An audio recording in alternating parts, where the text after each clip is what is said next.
예, 안녕하세요. 예, 우리 교재 102페이지 맨 밑에 한번 읽어보겠습니다. 세존이시여, 맞죠? 네, 세존이시여, 현재나 미래세에 인간, 천인, 하늘세계 사람들을 뜻하죠? 천신, 천인, 남자, 여자 할 것 없이 어떠한 중생이든지 단 한 분의 부처님 명호만 생각하여도 공덕이 한량 없사온데, 하물며 많은 부처님의 명호를 생각하고 부르면 어떠하겠나이까? 어떻겠어요? 한 분의 부처님 명호만 생각하여도 공덕이 한량이 없는데, 하물며 많은 부처님의 명호를 생각하고 부르면 어떠하겠나이까? 그 공덕이 헤아릴 수 없이 공덕이 클 것입니다. 그렇죠? 그렇다고 그러면 나 부처님 이름 그냥 됐다 많이 외워놓고 부처님 이름 그냥 달달달달 외워야 되겠다, 또 그럴 필요 있어요, 없어요? 예, 하나 안에 여럿이 들어있고 여럿 안에 하나가 들어있듯이 한 분의 부처님 이름만 불러도 공덕은 하나로 통한다 말씀드렸죠? 예, 그래서 여러분 우리 헬로부다 TV, 지금 헬로부다 TV에서 제가 했던 강의 중에서 생활 속의 기도법이라고 있어요. 기억나시나요? 예, 뭐 대답조차 없어요. 그 생활 속의 기도법을 제가 했던 게, 기도는 이런 겁니다 라고 생활 속의 기도법이라는 교재를 가지고 구체적으로 설명을 했거든요. 그렇죠, 여러분? 그래서 그걸 꼭 좀 많이 좀 들었으면 좋겠어요. 헬로부다 TV에 뭐라고요? 생활 속의 기도법. 제가 막 관음경 강의도 하고 지장경 강의도 하고 이렇게 기도에 대해서, 염불에 대해서 이야기하는 게, 제가 이미 여러분들이 생활 속의 기도법을 나랑 같이 공부를 했다라는 전제하에서 제가 막 법문을 하는 거거든요. 그렇죠, 여러분? 그러니까, 그리고 이해가 안 되면 계속 들었으면 좋겠어요. 한 번 듣고 들었던 건데 그럼 뭐예요? 기억을 못 하는데. 그래서 생활 속의 기도법 제가 강의한 게 중요한 거니까 쉽다고 생각하지 말고 조금 많이 좀 들었으면 좋겠어. 알겠죠? 우리 헬로부다 TV의 생활 속의 기도법, 그 안에 제가 기도하는 법, 그다음에 기도란 무엇인가, 기도의 핵심은 무엇인가, 구체적으로 어떻게 기도해야 되는가 제가 자세히 얘기해 놨거든요. 기억나세요? 안 나세요? 안 나요. 여러분, 안 나. 또 물어보면 또 뭐 그런 얘기 했었나? 그래서 고마운 것도 있어요. 뭐가 고맙냐? 제가 수업 준비를 안 해도 돼요. 했던 얘기 또 해도 어때요, 여러분? 늘상 새롭죠? 그 여러분 마음이 엄청 순수해서 그래요. 들어도 마음이 항상 새로워. 근데 우리가 좀 업그레이드 좀 해야 되잖아요. 그죠? 그래서 생활 속의 기도법 좀 많이 좀 들으세요. 그리고 우리 예전에 들었던 거라고 놓치지 말고 관음경도 자꾸 듣고 지장경도 자꾸 듣고. 저도 여러분 금강경, 법화경 같은 거 봐도 또 봐요. 볼 때마다 새롭거든요. 금강경 한 번 보고 덮는 게 아니라 읽고 또 읽고, 법화경 읽고 또 읽고. 그래서 자꾸 봐야 됩니다. 자, 그래서 한 분의 부처님 명호를 부르기만 해도 공덕이 한량 없는데, 하물며 많은 부처님의 명호를 생각하고 부르면 어떠하겠나이까? 그래서 어떤 분들은 염불할 때 한 분만 불러야 된다 이렇게 주장하는 분이 있어요. 아미타불만 불러야 된다, 관세음보살만 불러야 된다, 지장보살만 불러야 된다. 근데 제가 경전을 보고 책을 보다 보니까 부처님, 보살님 이름을 붙여서 염불하는 법도 여러 군데 나와요. 그러니까 나무아미탑을 관세음보살 붙여도 되고요. 나무아미탑을 지장보살 붙여도 되고요. 나무아미탑을 약사열애를 붙여도 돼요. 하물며 관세음보살, 지장보살, 나무관세음보살, 지장보살 이렇게 붙여도 된다 안 된다? 돼요. 이런 걸 제가 생활 속의 기도법 강의할 때 다 설명했어요. 근데 또 지금 새로운 분들 계시나요? 또 네 그러시네. 이거 다 얘기한 건데. 중요한 거는 뭐가 중요하다고 했어요? 네, 일심. 맞아요. 일심. 마음을 얼만큼 집중했냐, 그게 중요한 거예요. 관세음보살을 부르든 지장보살을 부르든 신묘장구 다란이를 하든 능엄주를 하든 금강경을 하든 지장경을 하든 간절한 마음, 일심이 중요해요. 그래서 여러분 기도할 때 일심이 중요하다, 이 얘기를 내가 10년 전부터 했어요. 몇 년 전부터? 나 10년 전 내가 최초의 그 법문했을 때부터 일심, 간절함, 전성을 10년 전부터 했어요. 근데 아직도 일심 얘기하고 있어요, 여러분. 이 정도면 이제 완전히 외워둬야 돼. 알겠죠? 무슨 기도가 더 좋아요가 아니라 무엇이 중요하다? 일심, 간절함, 정성스러움이 중요하다라는 걸 명심하세요. 자, 그러면 다시 세존이시여 현재나 미래세의 인간, 천인, 남자, 여자 할 것 없이 어떠한 중생이든지 단 한 분의 부처님 명호만 생각하여도 공덕이 한량 없사온데 하물며 많은 부처님의 명호를 생각하고 부르면 어떠하겠나이까. 이 중생들은 살았을 때나 죽었을 때나 큰 이익을 얻고 결코 어디에 떨어지지 아니합니다. 악도, 사막도, 지옥, 악귀, 축생에 떨어지지 아니하옵니다. 이렇게 부처님의 이름을 부르고 부처님의 이름을 부르면 이 중생들은 살아있을 때나 죽어서도 무엇을 얻고 큰 이익을 얻고 결코 악도, 악한 세상에 떨어지지 않습니다. 그래서 제가 뭘 많이 하라고 했어요? 염불을 많이 해라. 또한 어떤 이가 목숨을 마칠 때 가족들 중 한 명만이라도 이 사람을 위해, 그러니까 목숨이 다해서 세상을 떠나는 이 사람을 위해, 가족 중 한 명만이라도 이 죽어가는 사람을 위해 높은 소리로 한 부처님의 명호만 불러주어도 오 무간지옥에 떨어질 큰 죄를 제외하고는 목숨을 마치는 사람의 나머지 업보가 모두 소멸되옵니다 라고 되어 있죠. 그래서 어떤 사람이 이제 목숨을 맞춰서 죽으려고 해요.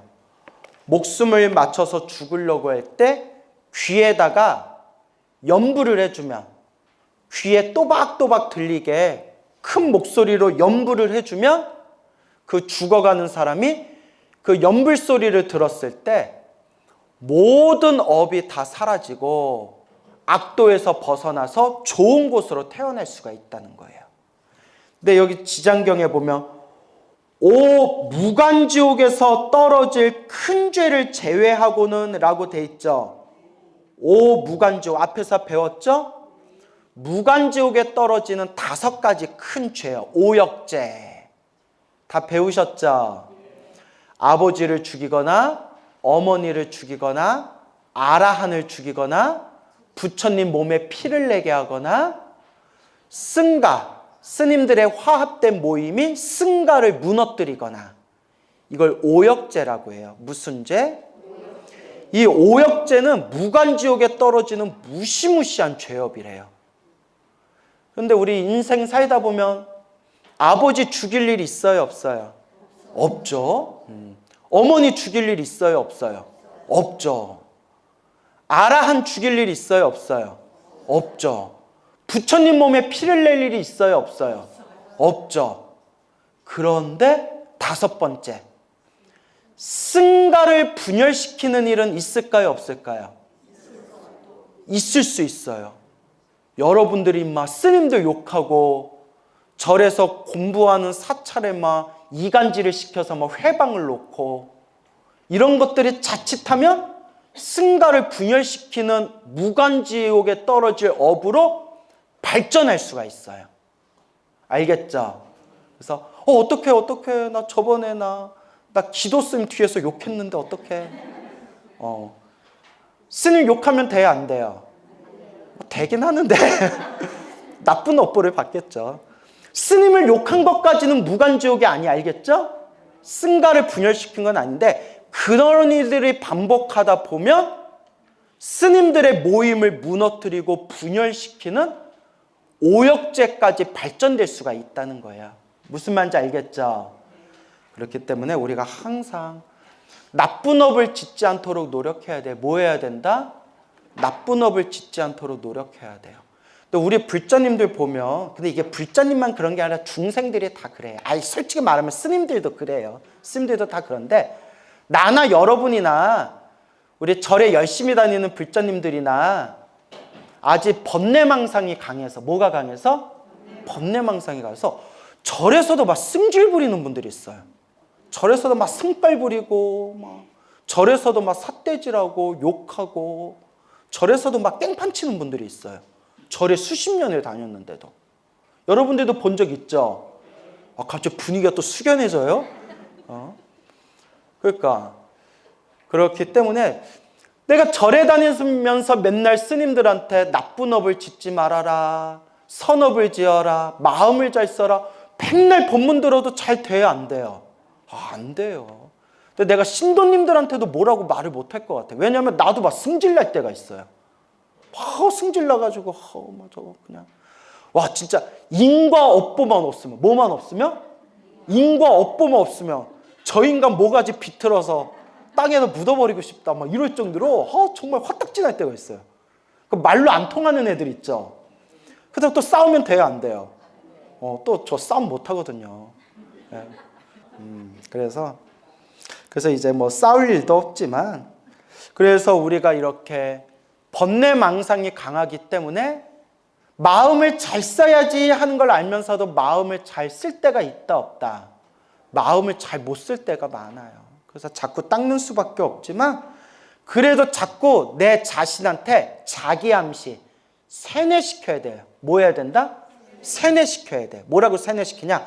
화내지 말자, 화내지 말자. 사람들한테 갑질하지 말자, 갑질하지 말자. 사람들한테 그냥 조금이라도 좀 친절하게 대하자, 친절하게 대하자. 안 되지만 자꾸 그렇게 세뇌를 시켜야 돼요. 그렇게 세뇌를, 내 스스로 세뇌를 시켜도 될까 말까 하는데, 그렇죠 여러분?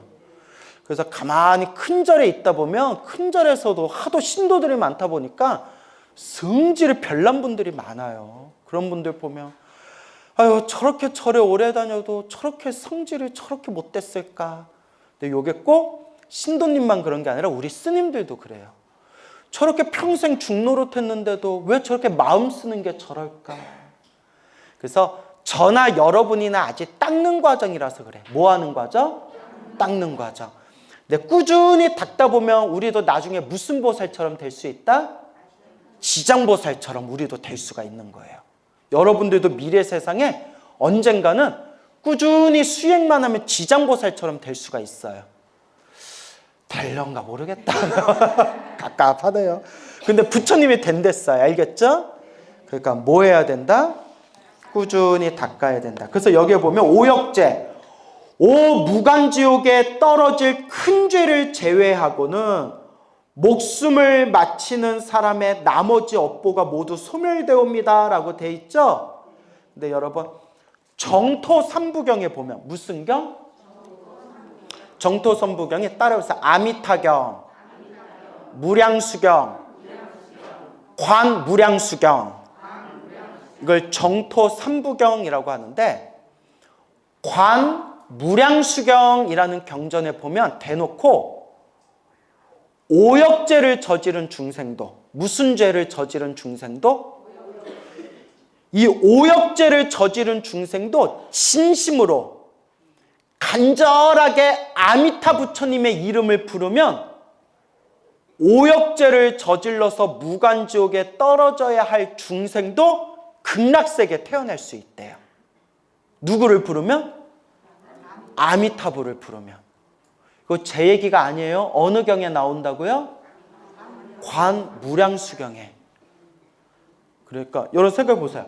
아버지를 죽이고 어머니를 죽이고 아라한을 죽이고 부처님 몸에 피를 내게 하고 승가를 분열시킨 이 끔찍한 흉악한 오역죄를 저지른 중생조차도 간절하게 아미타 부처님의 이름을 부르면, 진심으로 간절하게 아미타 이름의 부처님을 부르면 아미타 부처님이 극락세계로 반드시 구제한다고 하셨는데, 하물며 나머지 인생 살아가면서 내가 탐욕을 부리고 성냄을 부리고 어리석게 살았던 소소한 죄업들은 말할 필요도 없다는 거예요. 누군만 간절히 부르면? 아미타 부처님 이름을 부르면. 알겠죠? 예. 그러면 스님, 저는 관세음보살님이 좋은데요. 그 누구 이름을 간절히 부르세요? 관세음보살 이름을 간절히 부르세요. 스님, 저는 지장보살이 좋은데요. 지장보살은 지옥에 떨어진 중생조차도 구제해 주시는 분이에요. 그 누구 이름을 간절히 부르면 돼요? 지장보살 이름을 간절히 부르면 돼요. 알겠죠? 그래서 죽는 순간에도 뭐 하면서 죽을 정도가 돼야 된다? 염불하면서 죽을 정도가 돼야 된다. 여러분들이 염불하면서 죽을 정도만 되면 지옥 악이 축생에 떨어질 걱정은 안 해도 된대요.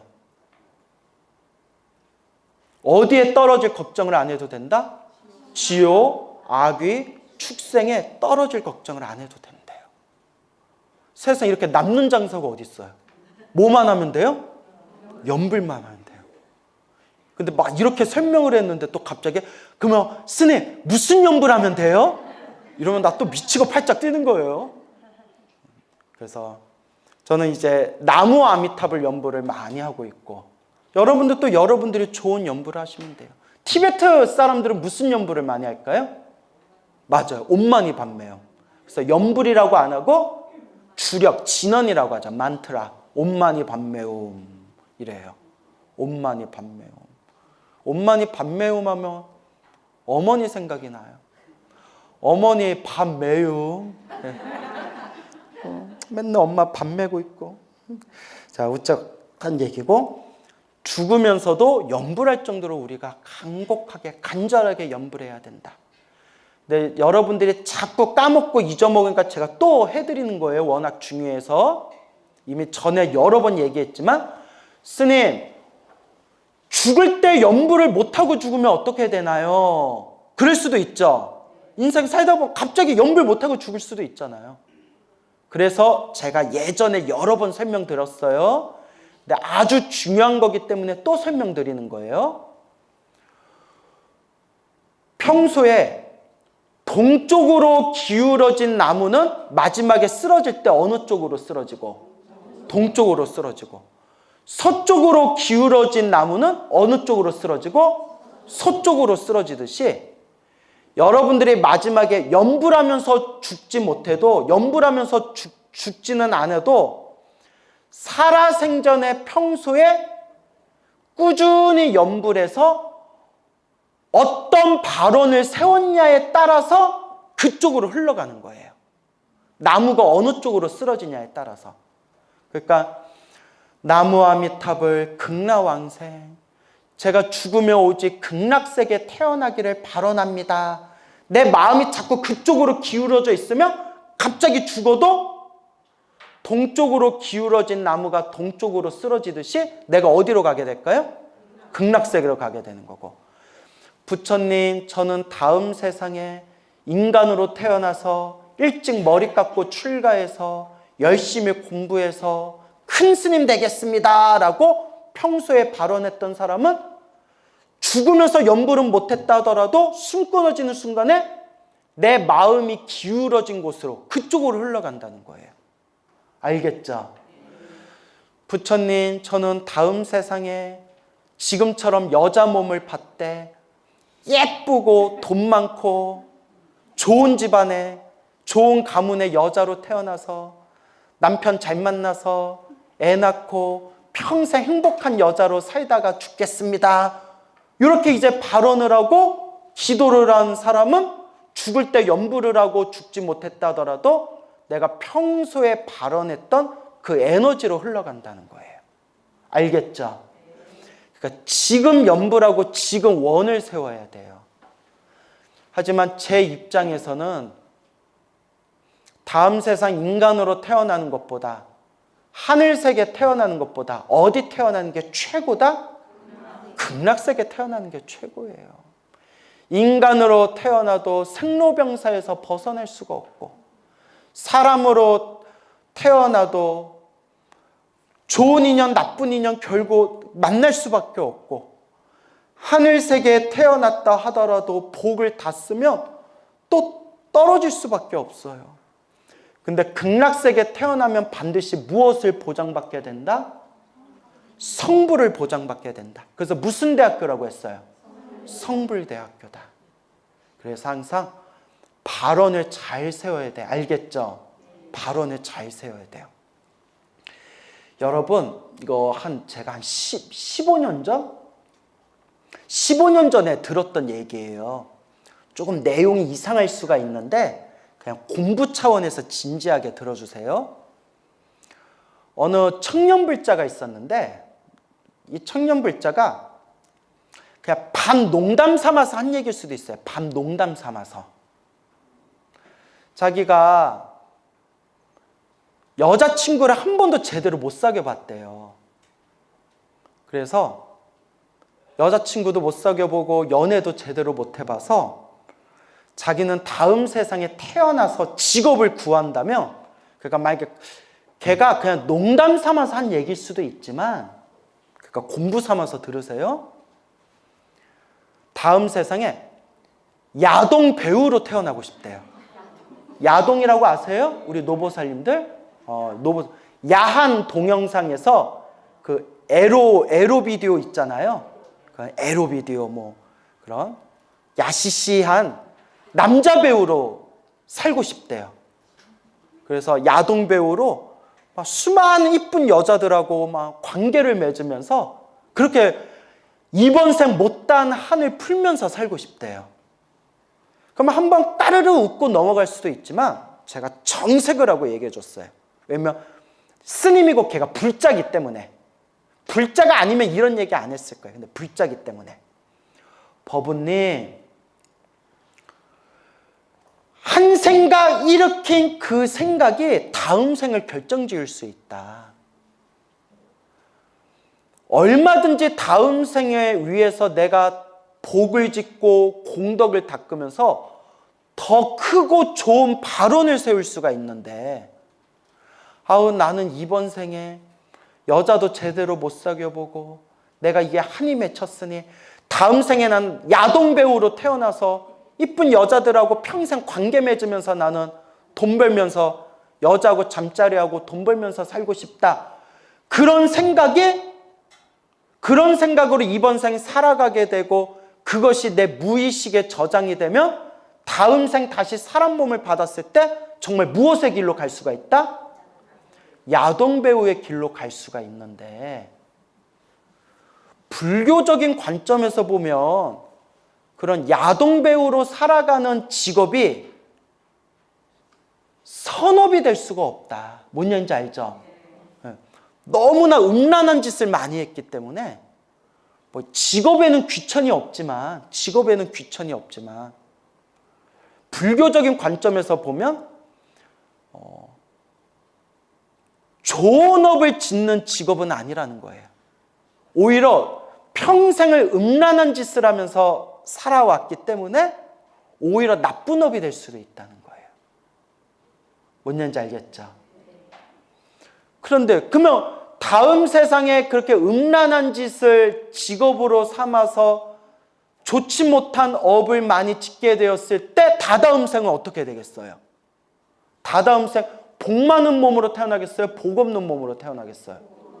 복 없는 몸으로 태어나게 되는 거죠.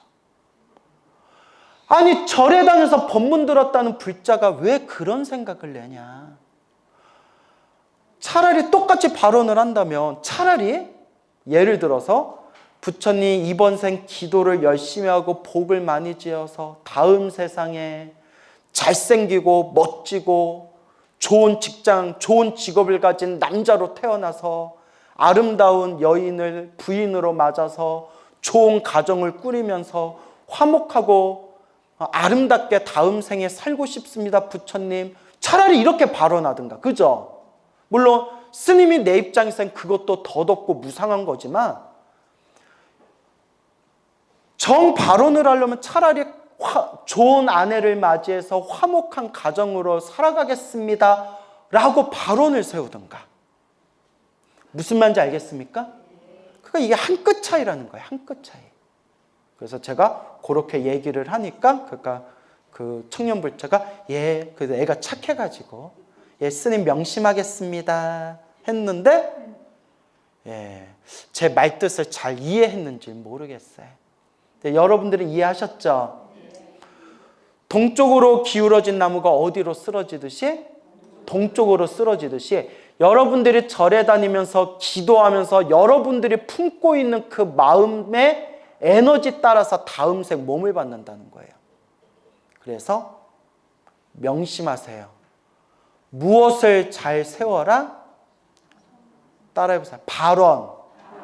발언을 잘 세워라. 무엇을 세워라? 발언을 잘 세워라 라는 걸 말씀드리는 겁니다. 알겠죠?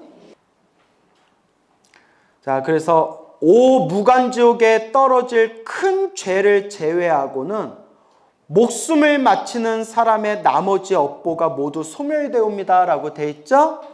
그리고 정토삼부경, 관무량수불경에 보면 어느 부처님의 명호를 부르면 아미타 부처님의 명호를 부르면 무간지옥에 떨어질 큰 죄조차도 소멸할 수가 있다라고 나온다.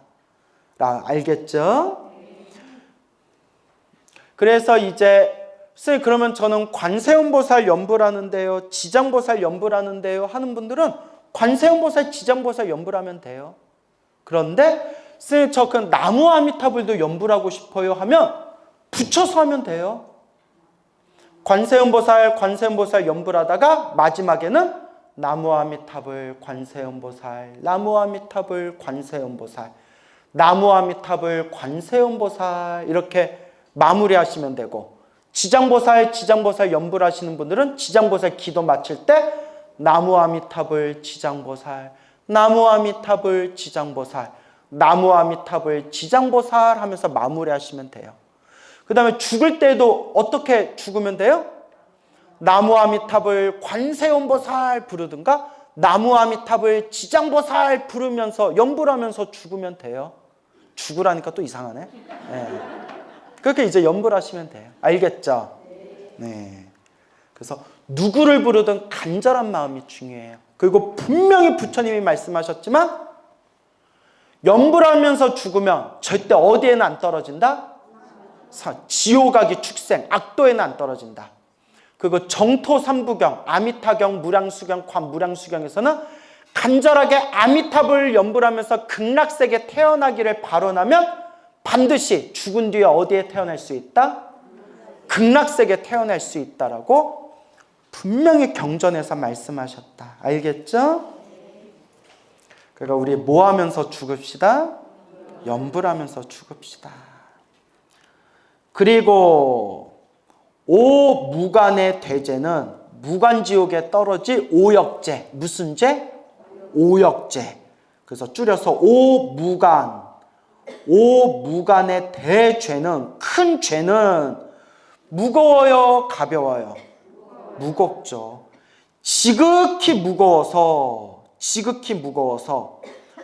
억겁을 지나도 헤아릴 수 없는 시간, 억겁을 지나도 벗어날 수 없는 것이지만 다른 사람이 목숨을 바치는 일을 위해 다른 사람이 목숨 바치는 그 사람을 위해 부처님의 명호를 불러주면 그 무거운 죄업도 점차 어떻게 된다?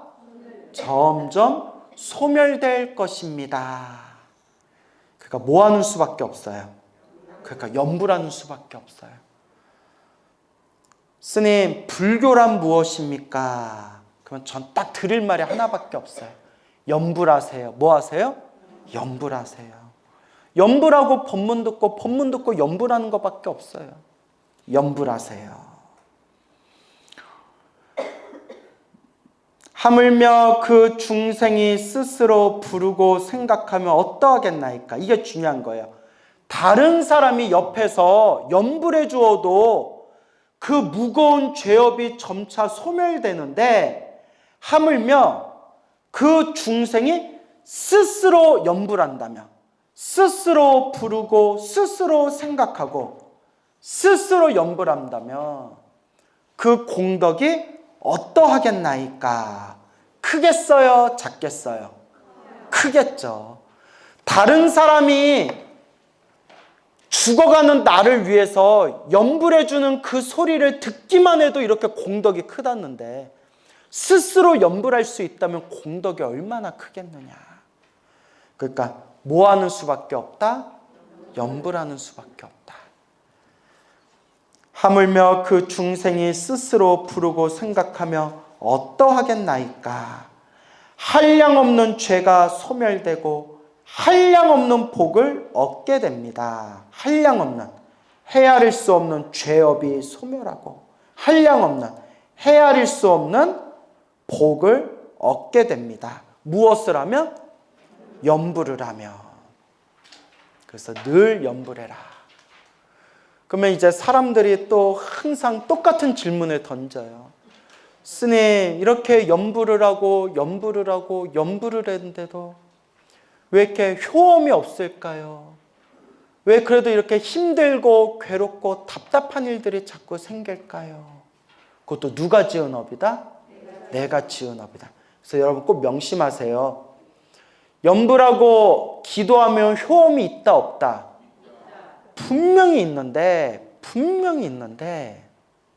다만 첫 번째 비유가 얼음의 비유예요. 무엇의 비유? 얼음. 작은 얼음일수록 햇볕 밑에 두면 녹는 속도가 빠를까요? 느릴까요? 빨리 녹겠죠. 얼음이 뭐 할수록? 작을수록. 얼음이 크고 두꺼울수록 햇볕 아래 둬도 녹는 속도가 빠를까요? 느릴까요? 느리겠죠. 두꺼운 얼음일수록. 근데 모하기는 뭐예요? 녹기는 녹아요. 녹고 있는 과정이에요. 근데 너무 얼음이 두꺼워서 빨리 안 녹을 뿐이에요. 근데 녹고는 있어요. 무슨 말인지 알겠죠? 우리 업보가 그렇다는 거예요. 우리 업보가 작을수록 기도를 조금만 해도 효과를 빨리 봐요. 근데 우리 업보가 두꺼우면 두꺼울수록 기도를 많이 해도 효과가 더디게 나타나요. 효과가 더디게 나타나도 업장이 뭐하고 있는 과정이에요? 녹고 있는 과정이에요. 근데 기도하다가 에휴 효험 없네 하고 기도를 멈춰버리면, 염불을 멈춰버리면 녹고 있는 것도 멈춰버려요. 그러니까 다 녹을 때까지 꾸준하게 할 수밖에 없어요. 신묘장구 다란이를 하건, 금강경을 하건, 지장경을 하건, 법화경을 하건, 능음주를 하건, 관세음보살을 부르건, 지장보살을 부르건, 완전히 녹을 때까지 꾸준히 닦을 수밖에 없어요. 알겠죠? 자, 그 다음에 두 번째 비유가 돌덩어리에 대한 비유예요. 두 번째 비유가. 돌이 작을수록 망치로 때리면 빨리 부셔질까요? 늦게 부셔질까요? 빨리 부셔지겠죠. 돌이 작을수록. 돌덩어리가 클수록 망치를 막 후려쳐도 빨리 부셔질까요? 늦게 부셔질까요? 늦게 부서지겠죠. 그게 바로 우리 업보라는 거예요. 우리 업보가 우리 업장이, 우리 업보가 작으면 기도를 조금만 해도 업장이 빨리 무너지는 거예요. 근데 내 업보가, 과거 전생에서 지었던 내 업보가 너무 단단하고 두꺼우면 아무리 망치로 후려쳐도 늦게 부서진다는 거예요. 하지만 쉬지 않고 계속 그 돌덩어리를 망치로, 해머로 계속 내리치다 보면 언젠가는 어떻게 돼요? 언젠가는 깨지게 되는 거예요. 그래서 빨리 되냐 늦게 되냐의 차이가 있을 뿐이지, 내 업보 따라서 빨리 녹냐 늦게 녹냐의 차이가 있을 뿐이지, 염불하고 기도하면 염불하고 기도하고 있는 그 순간순간에 내 업장이 점점 소멸하고 있는 거예요. 근데 상당히 많은 사람들은 기도하다가 당장 눈앞에 효험이 없으면 에이, 기도해봤자 아무 효과 없네, 아무 영험 없네 하고 그냥 그만두고 멈춰버리는 경우가 있어요. 우리가 그것도 업장이 두껍다고 하는 거예요. 뭐가 두껍다? 업장이 두껍다. 그러니까 뭐 하는 수밖에 없다? 꾸준히 하는 수밖에 없다. 알겠죠? 꾸준히 하는 수밖에 없다. 그러니까 여러분들도 하루에 30분만이라도, 사실 하루에 30분은 짧은 시간이에요. 정말 내가 기도하겠다 하는 불자들은 하루에 1시간 이상, 2시간, 3시간은 매일매일 기도하고 정진하셔야 돼요. 그 정도는 해야 조금 기도한 맛이 나는 거예요. 제가 법문하면서 하도 황당해서 몇 번 했던 얘기인데, 그 불자님한테 미안한데, 스님, 제가 스님 법문 듣고 열심히 기도하는데 아무 효험이 없네요. 아유, 보살님, 당장은 효험이 없어도 지금 기도하고 있는 이 순간 업장이 소멸하고 있는 과정이에요. 보살님, 무슨 기도하세요? 관세음보살 염불해요. 관음기도해요. 아, 하루에 몇 번 부르세요? 관세음보살 몇 번 부르세요? 하는데 그냥 열심히 하고 있어요. 그러니까 열심히 하는데 구체적으로 몇 번 해요? 그냥 나름대로 하고 있어요. 살짝 느낌 이상하더라고요. 많이 하는 사람은 자랑하고 싶어서라도 딱 얘기하거든요. 그냥 뭐 나름대로 열심히 하고. 그러니까 나름대로 열심히 하니까 하루에 몇 번 하시냐고요? 108번 이래서. 몇 번이요? 108번. 108번? 관세음보살 108번 해봤자 몇 분밖에 안 걸릴까요? 5분, 10분밖에 안 걸려요. 하루에 5분, 10분 관세음보살 염불하고 효험이 있네, 없네. 이러니 내가 혈압이 올라요, 안 올라요? 내가 3,000번 이상은 하셔야죠. 5,000번, 10,000번 이상은 하셔야죠. 하루에 10,000번 이상은 불러야 효험이 있을까 말까 하는데 108번? 스님 그만하세요, 미안해요 막 이러셔가지고, 안 하는 것보단 나아요, 안 나요? 안 하는 것보단 나는데, 한 108번, 한 1,000번 부른 것 갖고는 효험이 있네 없네 이런 얘기하면 안 돼요. 알겠죠? 그래서 제가 적어도 1,000번 이상, 3,000번, 5,000번 시간 좀 남는 분들, 정말 내가 제대로 기도하겠다는 분들은 10,000번 이상씩은 불러야 돼요. 알겠습니까? 그 정도는 기도해야 좀 맛을 볼까 말까 하지. 그러니까 가만히 보면 우리 불자님들 중에서도 스님들보다도 더 지독하게 기도 열심히 하는 분들도 있는데, 여러분들한테 하는 얘기 아니에요. 여러분들 내가 어떻게 기도하는지 모르니까. 근데 상당히 많은 불자님들 중에 그냥 듣는 것만 좋아하는 분들이 있어요.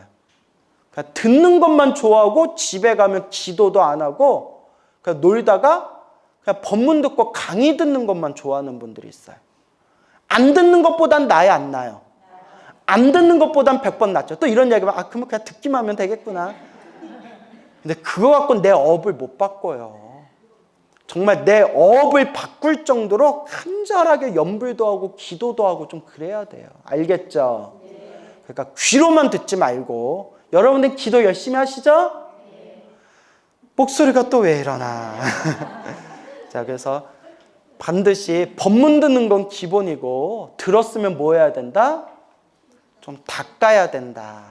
하루에 30분 이상, 1시간, 2시간, 3시간 좀 꾸준히 닦아야 된다라는 걸 명심하시기 바랍니다. 알겠죠? 자, 104페이지 제10 교량, 보시, 공덕품이라고 되어 있죠? 교량은 비교하다라는 뜻이에요. 비교하다, 헤아리다.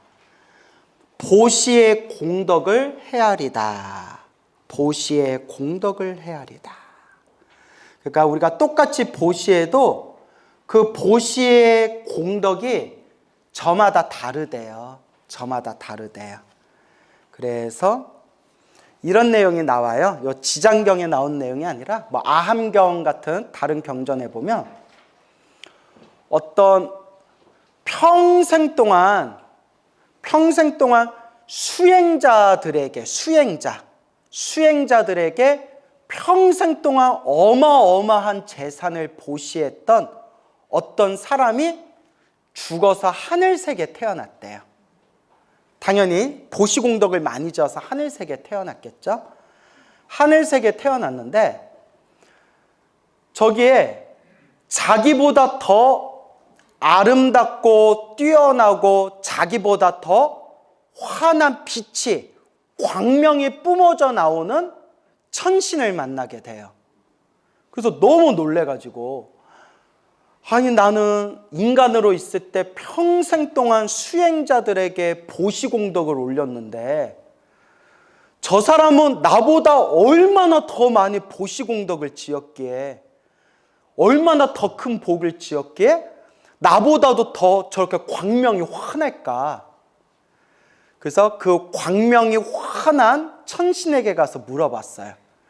그대는 인간 세상에서 무슨 복을 지었기에 이렇게 환한 대광명을 갖춘 천신이 되었는가 하니까 그 환한 광명을 가진 천신이 딱 하는 얘기가 누룽지 한 덩어리 보시했습니다 이러는 거예요. 뭐를 보시했습니다?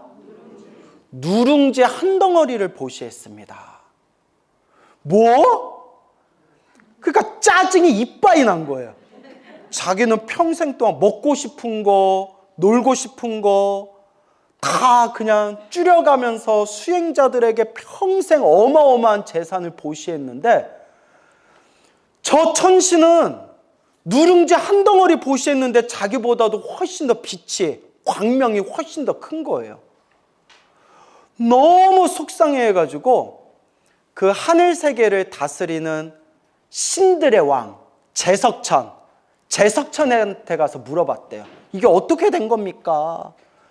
이 보시공덕이 왜 이렇게 내가 훨씬 더 많은 보시를 줬는데 왜 저 누룽지 한 덩어리 보시한 저 천신의 광명이 훨씬 더 큰 겁니까? 이거 뭐 뒤에 이거 뭐 부조리한 뭐 서로 뭔가 있는 거 아닙니까? 막 하면서 막 따지니까 제석천이 한 얘기가 그대는 인간 세상에 있을 때 여러 수행자들한테 보시했는데 외도들에게 보시했다. 뭐에게? 외도. 불교 외의 종교를 외도라고 해요. 불교 외에 다른 종교 믿는 다른 종교의 수행자들이 있을 거 아니에요. 다른 종교의 수행자, 외도의 수행자들에게만 열심히 보시를 했고 저 누룽지 한 덩어리를 보시한 저 천신은 딱 그 누룽지 한 덩어리를 보시했는데 그 누룽지 한 덩어리를 보시한 그 대상이 누구냐면 아라한이었다. 누구였다? 아라한. 불교에서 말하는 모든 번뇌와 망상이 소멸한 거룩한 성자 아라한에게 보시했기 때문에 똑같이 보시를 해도 공덕에 뭐가 있다? 차이가 있다 라고 얘기를 하는 거예요. 아시겠죠? 그러면 지금 이 시대에는 아라한을 볼 수가 있어요? 없어요? 없잖아요. 그리고 아라한은 자기 입으로 아라한이라고 안 한대요. 그게 계율에 나와요. 그러니까 자기 입으로 아라한이라고 하면 금강경에도 나오잖아요. 아라한이 자기를 아라한이라고 하겠느냐? 나오죠? 그러니까 누가 여러분 앞에서 나 아라한이야 이러면 100% 믿으면 안 돼. 알겠죠? 그러면 스님, 아라한이 없는 이 시대에는 누구에게 보시해야 되겠습니까? 부처님께 보시해라. 누구에게 보시해라? 부처님께. 부처님께 보시할 때 정말 살아있는 부처님께 보시한다라는 마음으로 보시하면 그 공덕에 헤아릴 수가 없다. 알겠죠? 스님, 부처님만 믿고 부처님께 불상에다가 보시했는데 스님들이 몰래 부처님께 보시한 거 스님들이 그거 막 써먹고 막 그걸로 나쁜 짓 하며 제가 보시한 공덕은 어떻게 된 겁니까? 이렇게 의심도 생길 수 있죠. 근데 부처님이 불교에서 이렇게 얘기하는 거예요. 내가 보시한 걸 저 사람들이 어떻게 썼는지 그거는 신경 쓰지 말고 내 순수한 마음은 누구에게 보시했다? 그러니까 부처님을 향한 마음으로 보시했다 한 순간 공덕은 이미 쌓인 거래요. 뭔 얘기인지 알죠? 그러니까 마음이 중요하다는 거예요. 뭐가 중요하다? 마음이 중요하다. 그래서 경에 보면 이런 내용이 나와요. 한번 잘 들어보세요. 축생에게, 뭐에게? 축생, 짐승. 축생에게 먹이 하나를 줘도 공덕이 있대요. 그래서 축생에게 먹이 하나를 주면 다음 생에 100배로 돌아온대요.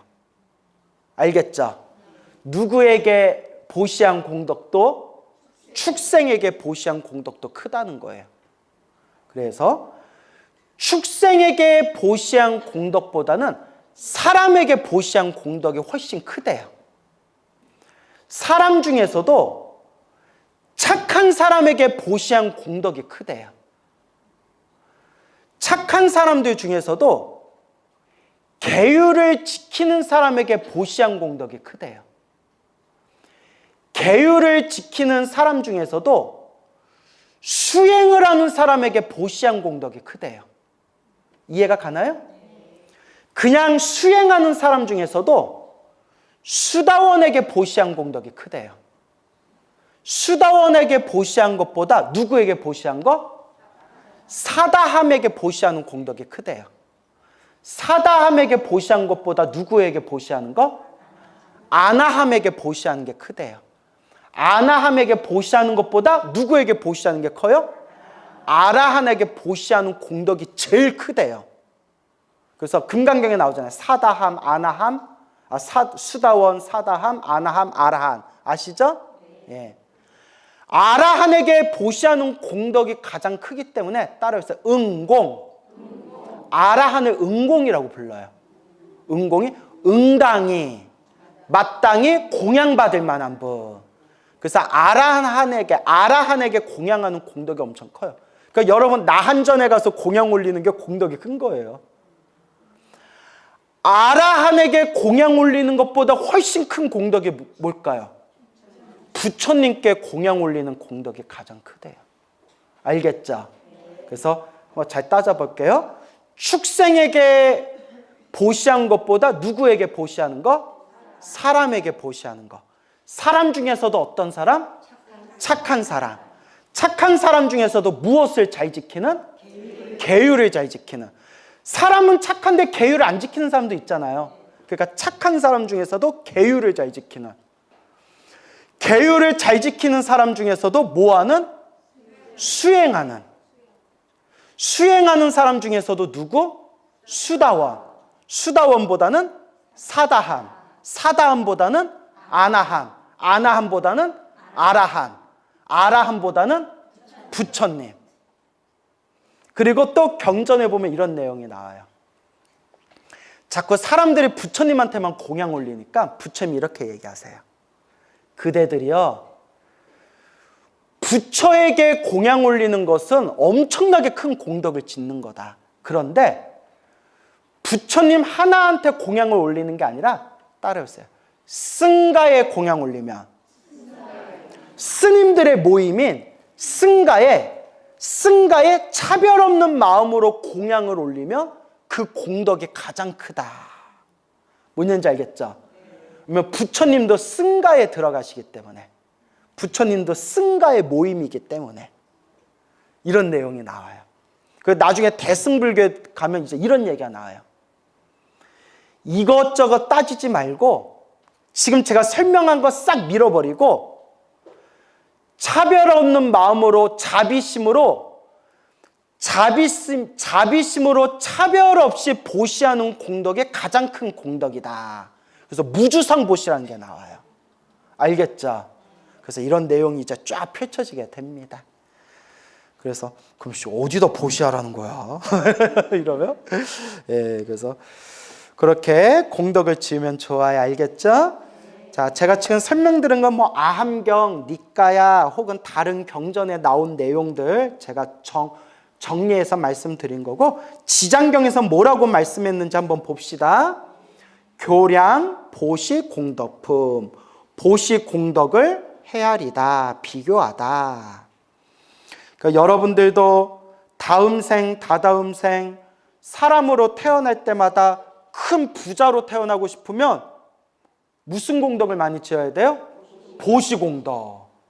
여러분들이 혹시 지금 가난하게 살아가거나 경제적으로 많이 힘들다면 전생에 보시공덕을 안 져서 그래요. 그래서 왜 갑자기 그런 웃음이? 예? 보시공덕이 약해서 그래요. 알겠죠? 근데 보시공덕은 열심히 지었는데 살생을 많이 하면 저번에 다 말씀드렸죠? 다음 생 부자로 태어나지만 항상 몸이 아프거나 단명한 업보를 얻게 돼요. 그래서 몸이 안 아프고 건강 장수의 복을 얻고 싶으면 뭐 하지 말고 살생하지 말고 무슨 복을 많이 줘야 된다? 방생복을 많이. 또 보시래. 뭐 아는 게 보시밖에 없어. 아주 그냥 뭐 하나를 가르쳐주면 하나밖에 몰라. 아주 미안해요. 흥분했어요. 미안해요. 아니 생각해봐요. 보시공덕 지으면 재물복을 받는다 가르쳐줬죠. 그런데 건강하고 장수하는 복을 얻고 싶으면 무슨 복을 줘야 돼요? 하는데 또 보시공덕 이러면 그렇잖아요. 맞죠? 그래서 살생하지 말고 무슨 복을 많이 줘라? 방생하는 복을 많이 줘라. 이제 이런 게 쫙 나오는 거예요. 알겠죠? 그리고 어떤 사람은 보시도 많이 하고 보시도만 많이 하고 살생도 안 하고 방생도 많이 해요. 그런데 밤만 되면 몰래 집 밖에 나서 맨날 바람 피러 다녀요. 예를 들어서 맨날 바람 피러 다녀. 여보 어디가? 친한 친구가 상갓집에. 그래서 상갓집에 좀 갔다 올게. 나 오늘 집에 못 들어와 하고 몰래 이제 마누라한테는 거짓말한 뒤에 딴 데 가가지고 모텔 가서 딸링 기다렸어 뭐 이러고 뭐 이렇게 바람을 핀다거나. 너무 잘 알아요. 사랑과 전쟁에서 봤어요. 네? 사랑과 전쟁 드라마에서 봤어요. 그러니까 이제 우쩍한 얘기인데, 그러면 평소에 보시를 많이 했으니까 다음 생에 어떤 몸을 얻어요? 부자로 태어나고. 살생하지 않고 방생을 많이 했으니까 어떤 몸을 얻어요? 건강한 몸을 얻는데, 맨날 막 바람 피러 다니고 음란한 짓을 많이 했기 때문에 대신 어떤 몸을 받아요? 화목하지 못한 가정을 만나게 된대요. 그래서 뭐 여러분 우리 주변에 보면 저 사람은 돈도 많고 몸도 건강한데 맨날 집안 가족 때문에 항상 근심 걱정이 많아. 막 집안이 완전 콩가루 집안이야. 뭐 이런 거 있잖아요. 우리 드라마 보면 막 그런 내용 나오잖아요. 돈도 있고 얼굴도 잘생겼고 몸도 건강한데 아버지를 아버지라 하지 못하고 어머니를 어머니라 하지 못하며 사랑하는 그녀를 만나서 결혼하려고 했는데 알고 봤더니 숨겨둔 이복 동생이었고 막 이런 막장 막 이런 게 있잖아요. 화목하지 못한 가정을 만나게 된다. 그래서 제가 뭘 얘기하려는지 알겠죠? 그렇게 이렇게 업이라는 게 이렇게 무서워요. 찔리는 분들 계시나요? 없어요? 다행이네요. 자, 그러면 다음 생에는 우리 좋은 몸 받읍시다. 104페이지 교량 보시 공덕품. 그때 부처님의 위신력을 받들어 자리에서 일어난 지장보살 마하살이 무릎 꿇어 합장하고 부처님께 아뢰었다. 세존이시여, 제가 업도 중생들의 보시 공덕을 헤아려 보건대. 업도 중생, 업도 업은 업보라는 뜻이고요. 업보. 도는 6도. 몇 도? 지옥, 악귀, 축생, 아슈라, 인간, 천상. 업보로 인해서 6도 윤회하는 중생들. 업도 중생들의 이 중생들의 보시공덕을 헤아려 보건대 가벼운 이도 있고 무거운 이도 있어서 어떤 이는 일생 동안 복을 누리고 어떤 이는 10생 동안 복을 누리고 어떤 이는 100,000생 동안 큰 복을 누리게 되니 그 까닭이 무엇이옵니까? 그렇죠, 여러분. 우리 일생만 보더라도, 그냥 일생, 요 한 생만 보더라도 초년운은 좋은데 중년운부터 안 좋거나, 그죠? 초년운도 좋고 중년운도 좋은데 뭐가 안 좋아요? 말년운이 안 좋거나, 초년운도 좋고 중년운도 좋고 말년운도 좋거나, 초년, 중년, 말년, 죽는 순간까지 계속 안 좋거나. 아이고 징글징글하다. 이렇게 받는 중생의 업이 다르다는 거예요. 그렇죠? 그래서 여러분, 악한 사람도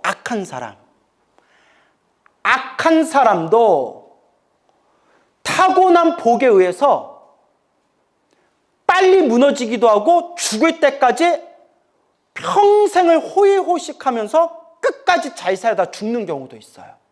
희한하죠? 그것도 누구 복이에요? 자기 복이에요. 아, 희한해요. 다큐멘터리를 봤는데 히틀러라고 아시죠? 히틀러가 굉장히 이제 우리 그 세계 전쟁사에 정말 치유할 수 없는 엄청난 큰 상처를 남겼잖아요. 수많은 사람들을 막 그 살인의 구렁텅이로 몰아넣어서 수많은 그런 나라의 수많은 민간인들이 죽고 히틀러가 엄청나게 악독한 짓을 했잖아요. 그렇게 악독한 짓을 지 마음대로 할 수 있는 것도 누구 복이에요? 지 복이에요. 물론 나쁜 복이죠. 이걸 뭐라고 하면 그래서 따라서 마구니 복. 복은 복인데 무엇의 복이에요? 마구니 복이에요. 마왕의 복. 마구니의 복이에요. 그러니까 맑고 깨끗한 복이 아니라 탁한 복이에요. 어쨌거나 한 시대의 황제같이 살았잖아요. 완전 독재자로 황제같이 살았잖아요. 그래서 다큐멘터리에서 뭘 봤냐면요. 야, 저것도 업인가 싶더라고요.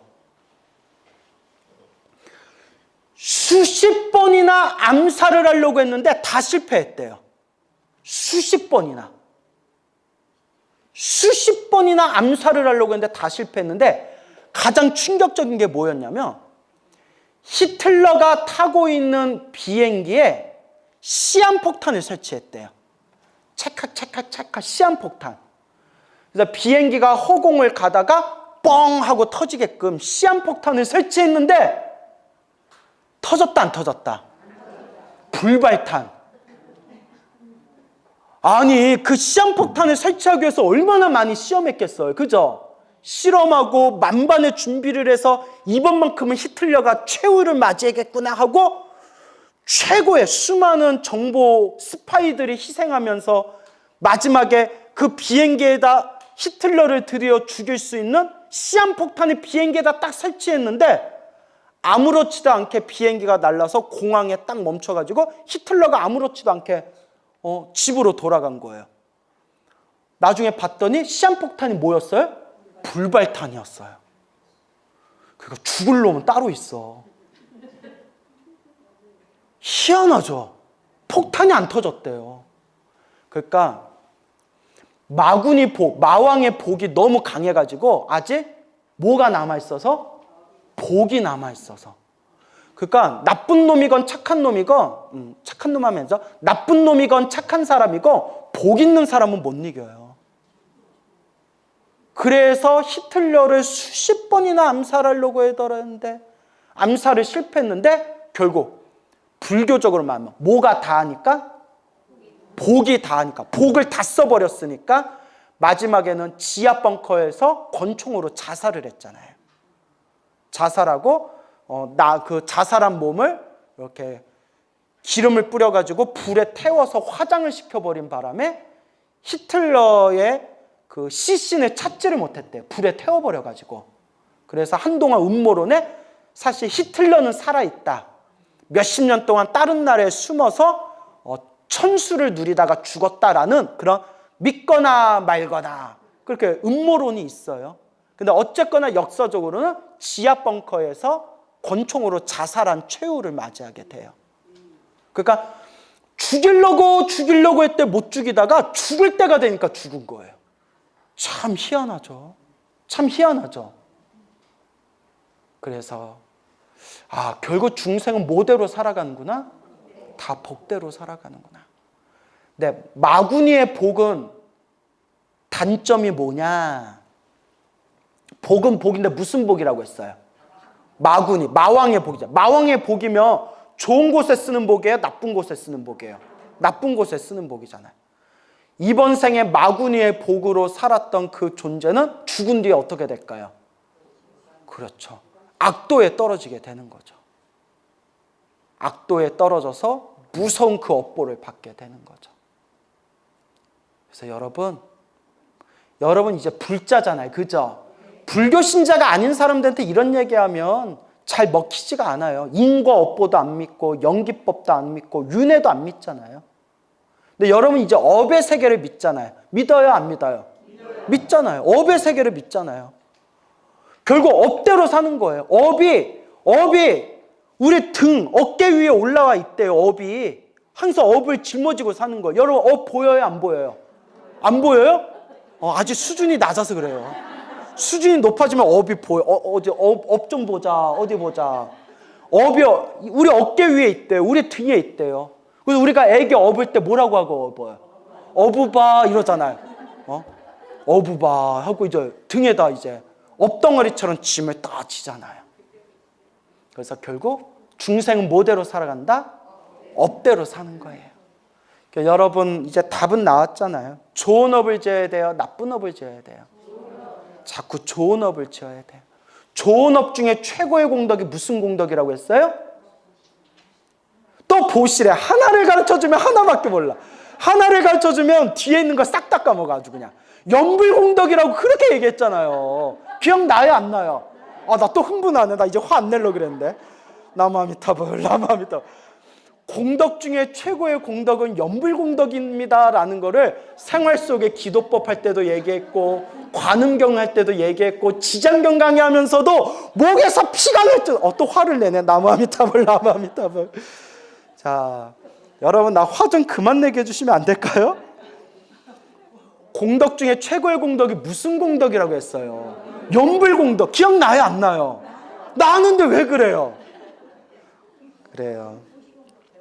보시공덕 배우고 있으니까. 그러니까 하나를 가르쳐주면 뒤에 걸 다 잊어먹는다니까. 그래서 보시공덕도 중요하지만 공덕 중에 최고의 공덕은 부처님 연불공덕이다라는 얘기를 자주 했잖아요. 그죠? 그렇다고 연불공덕만 짓고 보시를 안 하면 돼요? 안 돼요? 영희보살은 왜 부처님께 보시공덕 안 올려? 우리 광우 스님이 그러는데 공덕 중에 최고의 공덕은 무슨 공덕? 연불공덕. 그래서 난 뭐만 할 거야? 연불만 할 거야. 나 연불만 할 거니까 뭐 안 올릴 거야? 보시 안 올릴 거야. 이러면 돼요? 안 돼요?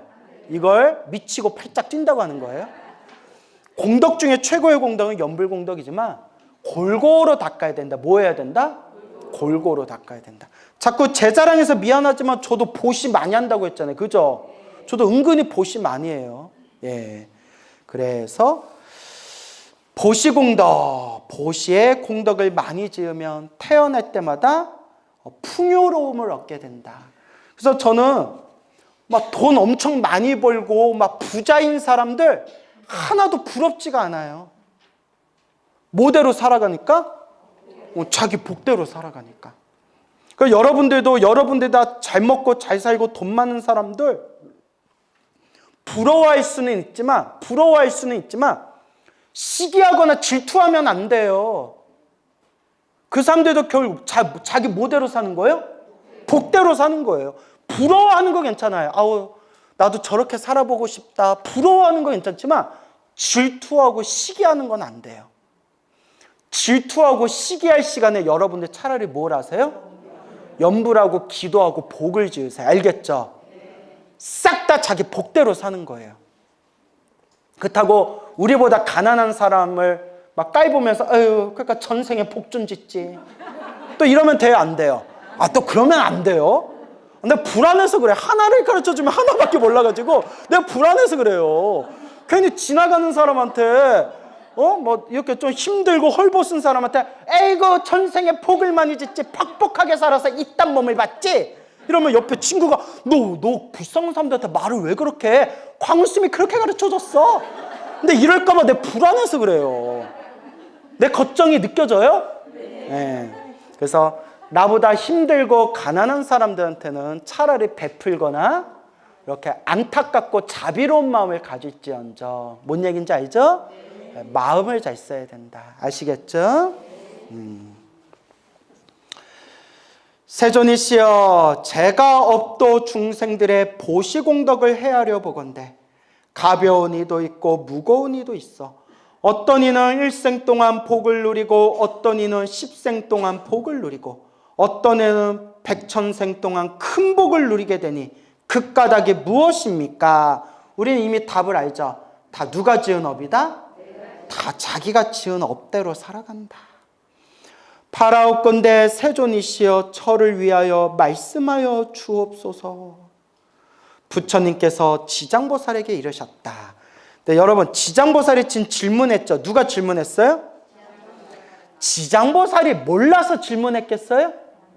다 아세요. 다 아는데 지장보살이 다 알면서 왜 질문했을까요? 누구를 위해서? 중생들을 위해서 대신 질문해 준 거예요. 알겠죠? 중생들을 위해서 대신 질문해 주신 거다. 네, 이제 일체 대중이 모인 이 도리천궁의 법회에서 이 지장경법회가 어디서 생기고 있는 거예요? 도리천. 도리천 궁전, 도리천궁의 법회에서 연부제에서, 연부제는 우리 남선부제, 우리 인간세계라고 했죠? 연부제. 인간세계에서 보시양 공덕의 가볍고 무거움을 비교하여 말하리라. 보시공덕의 가볍고 무거운 그 보시공덕의 차이에 대해서 비교해서 말해주리라. 잘 새겨 들어라. 내 그대를 위해 말하리라. 저는 그 일이 매우 궁금하오며 기꺼이 듣고자 하나이다. 부처님께서 지장보살에게 이르셨다. 연부제, 남선부제, 인간세계, 여러 구강, 재상, 대신, 바람은, 대장자, 대찰제리, 대바람은이라고 되어 있죠? 구강은 아시죠? 그 한 나라의 왕을 구강이라고 하고 구강 밑에 재상, 신하를 뜻하죠. 나라 일을 하고 있는, 정치를 담당하고 있는 신하를 재상. 그리고 그 재상 외에 수많은 큰 신하들, 그 신하들을 대신. 바라문이라고 돼 있죠? 바라문은 이제 우리 인도의 카스트 제도. 그래서 브라만, 크샤트리아, 바이샤, 수드라라는 4성계급이 있었어요. 그래서 브라만을 한자로 뭐라고 해요? 바라문. 가장 높은 종교계급이에요. 종교계급. 바라문이라는 계급. 대장자. 장자라는 표현이 많이 나오는데 이 장자는 이 부처님 2600여 년 부처님 그 당시 인도에 새로운 변화의 물결이 생기는데 상업을 통해서 뭘 통해서? 상업, 장사. 상업을 통해서 큰 재산을 모은 소위 말하는 부자들, 부유한 큰 재물을 가지고 있는 새로운 상인들의 세력이 출현하게 됐대요. 그 새로운 힘을 갖춘, 큰 힘을 갖춘, 재물을 갖춘 그 상인들의 세력을 뭐라고 불렀다? 장자, 장자라고 부른 거예요. 그 장자들 중에서도 가장 큰 장자를 뭐라고 불러요? 대장자이라는 거예요. 알겠죠? 찰제리, 찰제리는 따라해보세요. 크샤트리아. 왕족, 귀족을 뜻해요. 왕족, 귀족, 크샤트리아를 찰제리라고 해요. 그래서 대찰제리, 대바라문, 바라문은 아까 설명드렸죠? 대바라문, 예, 브라만 등이, 그러니까 여러 국왕이나 재상이나 대신이나 바라문이나 장자나 찰제리나 바라문들이면 사회적으로 어떤 위치예요? 그렇죠, 높은 지위. 그러니까 넉넉한, 여유가 있는 넉넉한 지위에 있는 이 사람들이 매우 가난한 자를 만나거나, 여기 보면 곱추, 벙어리, 귀머거리, 장님 등의 장애인들을 만나라고 했죠.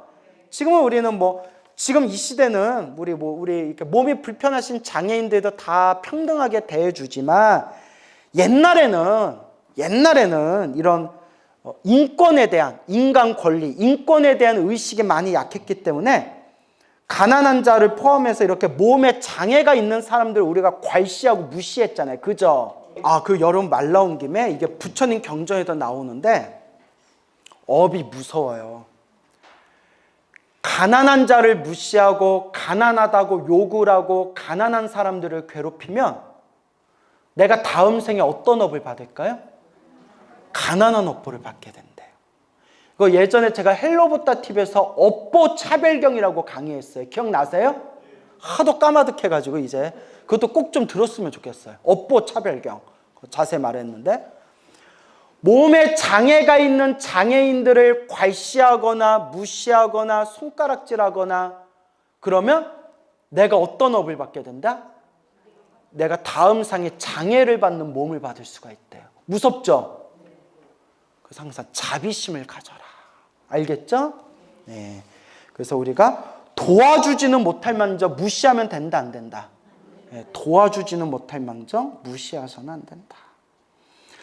가난한 자를 만나거나 이런 장애인들을 만나 그들에게 보시를 하고자 할 때 능히 대자비심을 갖추어 어떤 마음으로?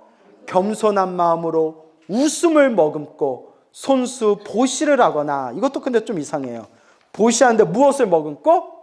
이렇게 가난한 자라고 와서 이렇게 밥 주고 떡 주면서 히히히 하면서 이렇게 줘야 되나? 히히히 막 이렇게 줘야 되나?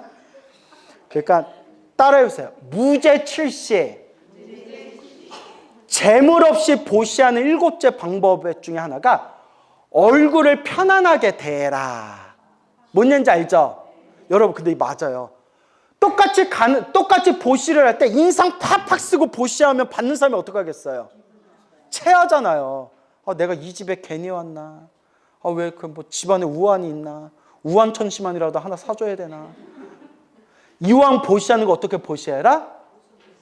그래서 저는 보시할 때 마음으로 이렇게 이제 발언해요. 보시할 수 있어서 감사합니다. 뭐 할 수 있어서 감사합니다? 보시할 수 있어서 감사합니다. 그러니까 편안하게 웃으면서 미소 지으면서 보시해라. 알겠죠? 근데 여러분 절에다 기도비 올리는 것도 보시예요. 그러죠? 보세요. 종무소에 갔어요. 이번에 저기 그 기도비 얼마예요? 그럼 종무소 직원이 100일 기도 얼마입니다. 그러면 똑같이 보시를 해도 부처님께 공양 올립니다. 기도 좀 잘해주세요 하면서 보시하는 거라? 뭐? 올랐어 또 올랐어.